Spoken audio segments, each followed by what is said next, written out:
Good morning mga kabady. Good morning sa ating lahat.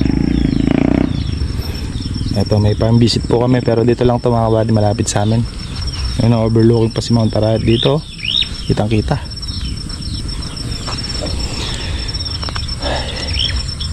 Hintay lang natin yung may-ari. At yan mga kabady, no, sa mga naghahanap or parang taba ng fishing ito.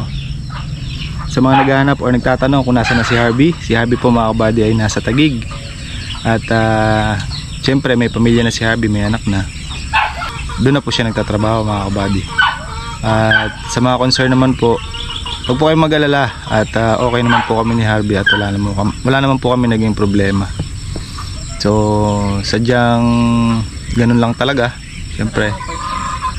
Kaya yun mga kabady, yung kaya niya pong kitain doon ay hindi naman po natin kayang ibigay.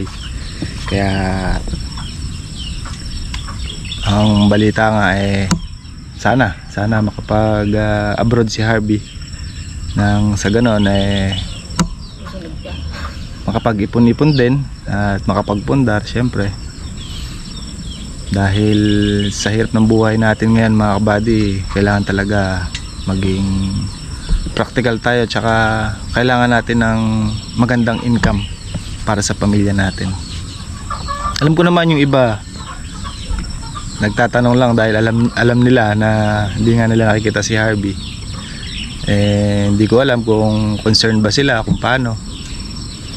Pero yung iba naman, alam ko na namimiss lang nila si Harvey. Pare-parehas lang tayo mga kabady. Pero yung iba alam nyo na yun mga kabady, no? So yun, sana nasagot ko yung tanong niyo. Pero nung last week ba yun? Nandito si Harvey, di ba? Ayan, pumasyal siya sa farm at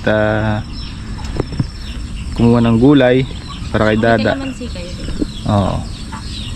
Tapos yung kalamansi namin na nando sa may tabing kubo na almost 300 plus, ay ako muna mag-aalaga nun mga kabady. Ako magme-maintain. Pero share kami doon sa gastos, sa puhunan. Kumbaga tayo lang yung magme-maintain mga kabady para in the future mga kabady, kahit papano meron ding mapagkukunan nga dahil sa lumalaking pamilya. Wow, dadagdagan pa. Magiging ate na si Oli. Ganun ba kabilis? 4 na buwan pa lang. So yun mga buddy, dito na kami sa area kung saan tayo mag farm visit. Ito po ay nasa 1 hectare daw, sabi ni sir. At itong area ni sir ay pahaba. Dating tinatamnan ng mais. Ito may pinanggalingan ng source ng tubig nila dito, open water. So may mga ilang ano lang tayong itatanong kay sir about dito sa farm niya. Tapos meron na rin siyang ano dito mga kabady, chicken manure, 100 sacks pauna. Bago ilan prep ay ikakalat muna to, tapos tsaka napapa-tractor mga kabady. Tapos may isa pa siyang gustong pasilip dito. Oo, bali 2 area yung lote ni sir dito. Hindi ko lang alam kung saan yung isa. So titingnan daw natin kung saan mas magandang magtanim. So parehas nating sisilipin yan para just in case na kung alin na mas maganda, parehas na natin tamnan. Sir. Para isang ano lang, sakitan na lang. Hindi, si sir pa rin naman magdidesisyon dyan kung saan niya gusto. At depende rin sa magiging ano natin, desisyon natin kung saan siya magtatanim. Titingnan natin. Ito para sa akin dito mga kabady, maganda na to. Kasi yung halos katabihan niya dito may kalamansian din. So, alamin natin mamaya kung ano magiging desisyon ni sir.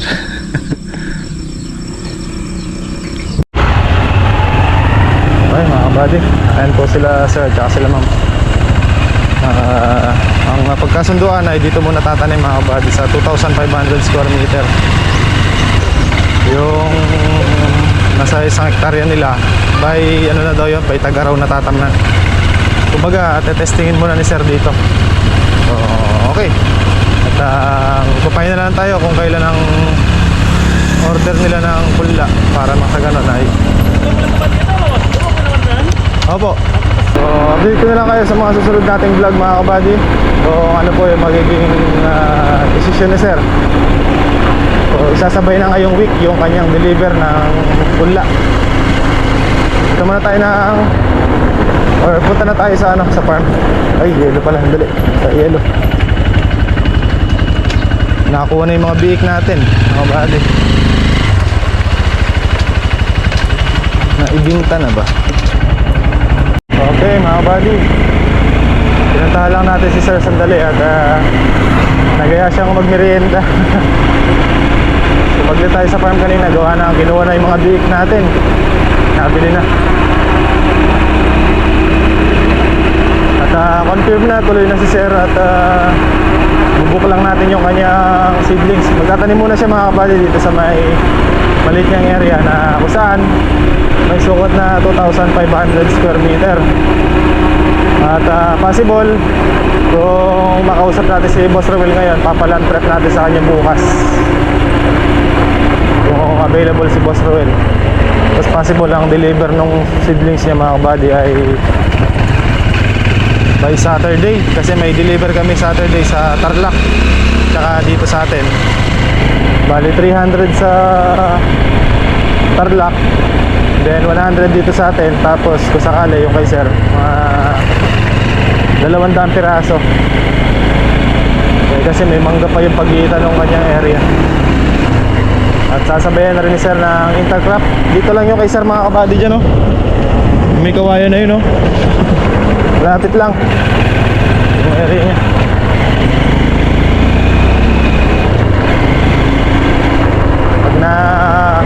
Pag na land prep bukas, i-share ko din sa inyo mga kabady. Tatawagan ko na lang si Boss Roel para din tayo naman dito sa kanya. Kainitan ng ating pitas. Ay po, namasubsob. Badi, pitas kami sito ni RG.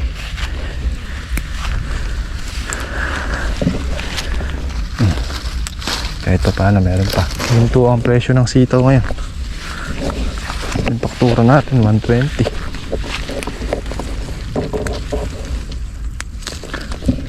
Singit sana ang sitaw. Okay, tenor sitaw mga kabady, oh. Walang kamata ng sitaw.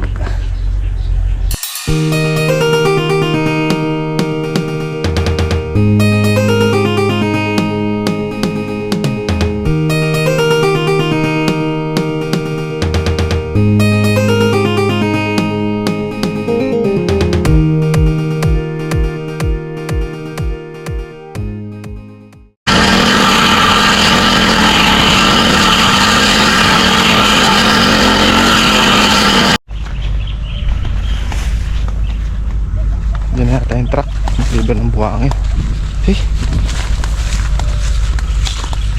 Lipa. Nakapatay tayo isang kalamansi. Umabi yung grass cutter, tumama sa buho. Bumalik. Tinamaan yung kalamansi. Sayang. Laki-laki na pa naman. Hey. Ating post digger dito mga kabady. At mahulipan. Sayang.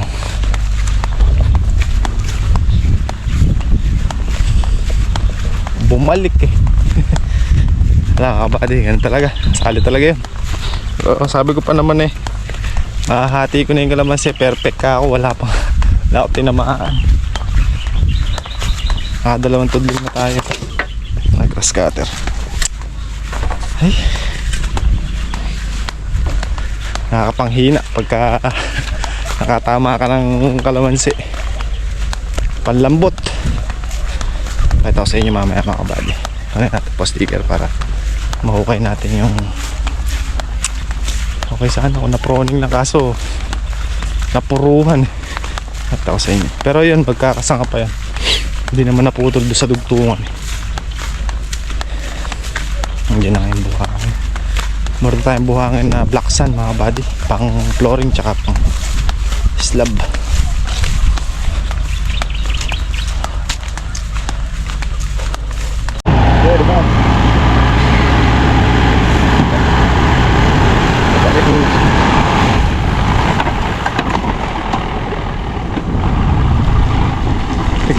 tatagilid. Yan, sige, pwede yan. Ah, okay na dyan, baka tumaob eh. Di pantay. Baka tumaob eh. Di kasi pantay eh. Ano lang, pantay. Disgrasya pa.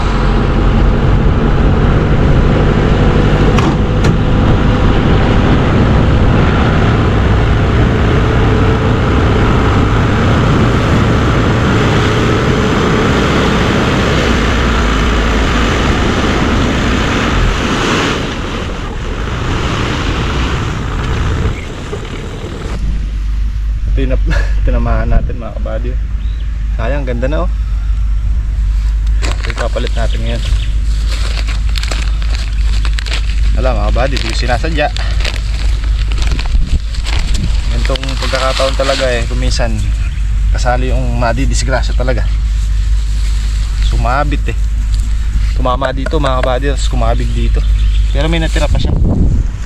Baka sakali pa to. Yung mga sanga pa naman, tatabihan ko lang para sigurado. Sayang, laki na. Magin mo, dami na sa oh. Ito sa inyo yung puno. Ito, meron pa naman siya mga asang. Ito yung dugtungan niya. Ito siya naputol. Kasanga pa dito yan. Mapatak na ang ulan. Ay, sayang. Sayang.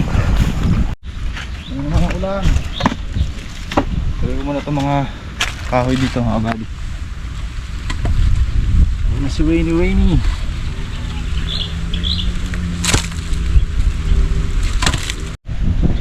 Yung baboy natin mga kabady naging simento, tsaka buhangin, tsaka bakal. Pwede na lang. Tabi natin yan. Panang ulang.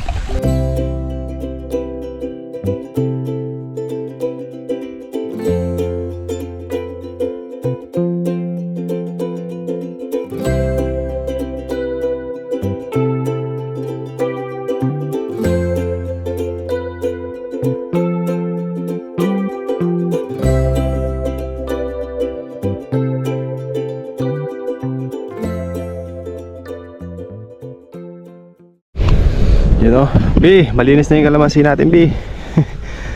Nakapatay lang ako isa. Ito yung halos lahat, puro hulip lahat dito mga kabady. Yung area na yun, yung nalinisan natin yun hanggang dulo. Nung itinanim natin to ay ang size nila large. Nakabili kami ni Harvey ng ilang ba yung bilhin namin? 150 ba o 200? 200 data. Ayan, laki na oh. Talbos.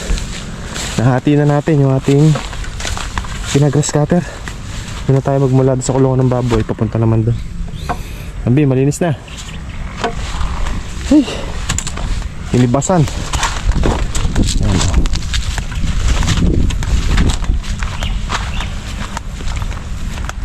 Ang isang linya nito ay 15 puno. 15 puno.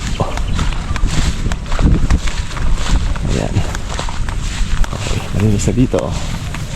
Pinag-scatter natin isang araw. So dito naman tayo ngayon. Ito. Dito. Papunta doon sa kubo. Tingnan natin si RJ. Nagtatanim dito sa dulo eh. Sitaw.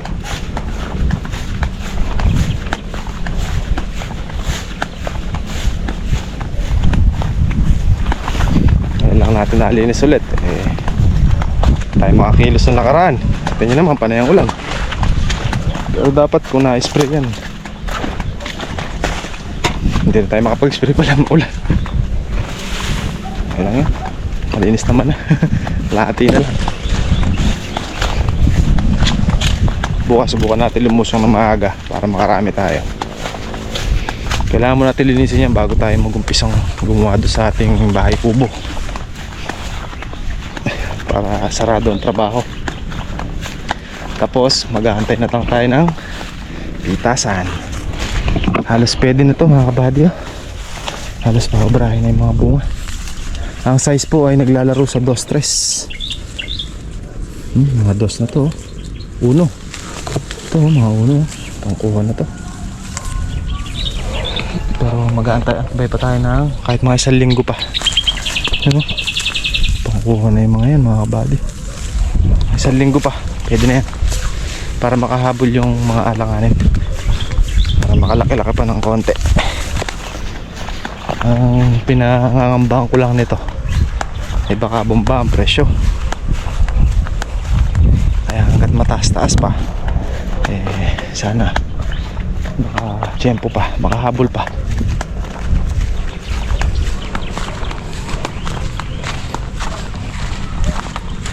Nadasalan na ito ni RJ. Jay, ini tubig. Ginagawa mo dyan.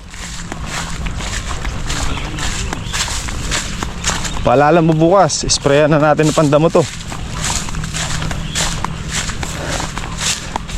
Nadala akong gamot. Tatabunan na naman ng damo yan. Ginagawa mo dyan. Ha? Free kasi. Pangatlo na yan. O, basal pa lang. Tinabas ko pa to. Hindi pa nakatabas pa. Hindi pa nakatabas to. Hindi kasi. Ay, Kabayan eh. siyempre. Kabayan. Sarap ang balakang nito. Kali na masarap balakang.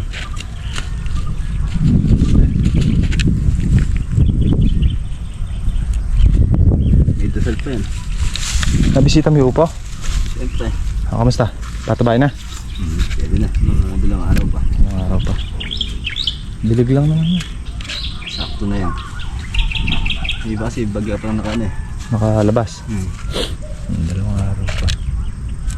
Hanggang saan ba yung tinatamnan mo dito? Ere pang 2 tudling? 3? 3 tudling pa? Bali 6 yan no? Kaya ito na ito.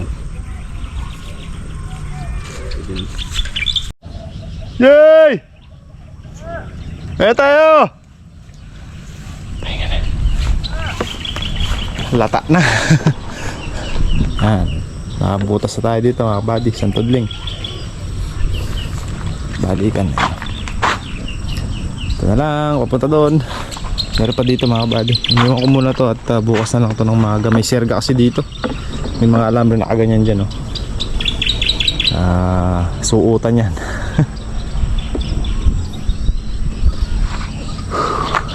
Tingnan tayo. Mas man.